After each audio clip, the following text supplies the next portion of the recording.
رہا، جیسے حضرت ابراہیم علیہ السلام، حضرت اسماعیل علیہ السلام ان کا قبلہ رہا۔ لیکن بعد میں حضرت سلیمان علیہ السلام بیت المقدس جب بنائے، بعض روایتوں میں آتا ہے کہ اس کی بھی جو تعمیر پہلی ہو گئی تھی، تو کچھ انبیاء بنی اسرائیل کا قبلہ جو ہے بیت المقدس رہا۔ بیت المقدس یعنی کہ فلسطین میں جو مسجد ہے،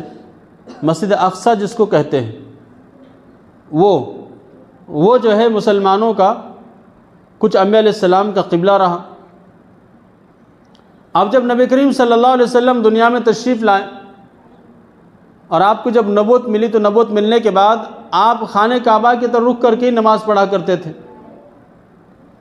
لیکن ہجرت سے کچھ مہینے پہلے، مدینہ منورہ ہجرت کرنے سے کچھ مہینے پہلے،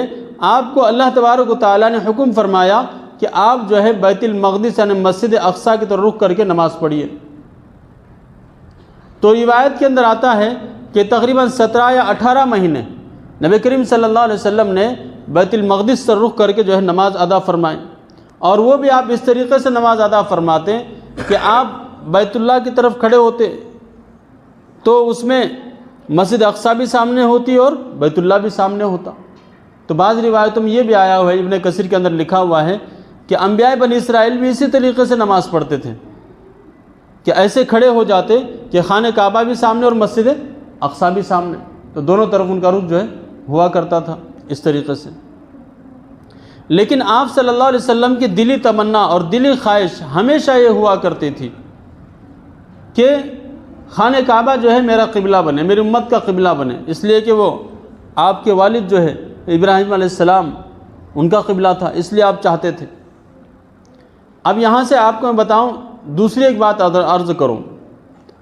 حضرت خاتم الانبیاء صلی اللہ علیہ وسلم پر جب نماز ہوئی تو آپ کا وہی قبلہ رہا، تو اب مسلمانوں کو بیت المقدس یعنی قبلہ اول سے کیا نسبت ہے جو فلسطین میں ہے؟ صرف ہمارے بھارت کے مسلمانوں کو نہیں، بلکہ دنیا میں جتنے بھی مسلمان ہیں، چاہے وہ ہندوستان کے رہنے دو، عرب کے رہنے دو، امریکہ کے رہنے دو، جاپان کے رہنے دو، فرانس کے رہنے دو، کئی کے مسلمان رہنے دو، ان تمام تر مسلمانوں کو روحانی اعتبار سے مسجد اقصی سے لگاؤ ہے،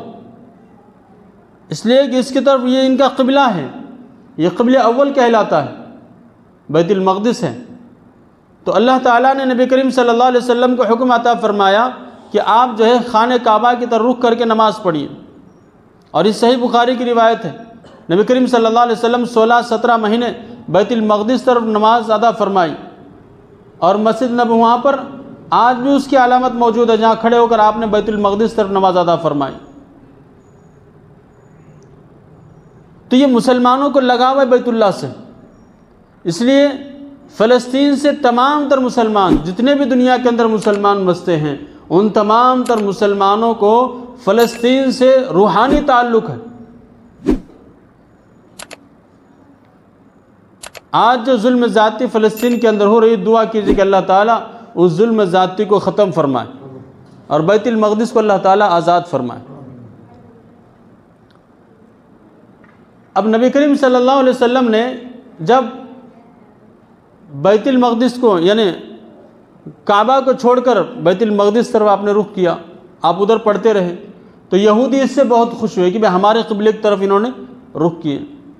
لیکن جب 16-17 مہینے کے بعد اللہ تبارک و تعالیٰ کا حکم آیا، اس لیے کہ اللہ کے نبی صلی اللہ علیہ وسلم کی خواہش رہتی تھی، تو اس لیے اللہ کے نبی صلی اللہ علیہ وسلم کبھی کبھی نگاہیں اوپر کر کے جو دیکھا کرتے تھے نماز میں، تو اس کو اللہ تعالیٰ بیان فرماتے ہیں، قَدْ نَرَىٰ تَقَلُّبَ وَجْهِكَ فِي السَّمَاءِ فَلَنُوَلِّيَنَّكَ قِبْلَةً تَرْضَاهَا فَوَلِّ وَجْهَكَ شَطْرَ الْمَسْجِدِ الْحَرَامِ، یعنی ہم دیکھ رہے ہیں کہ آپ کا بارہا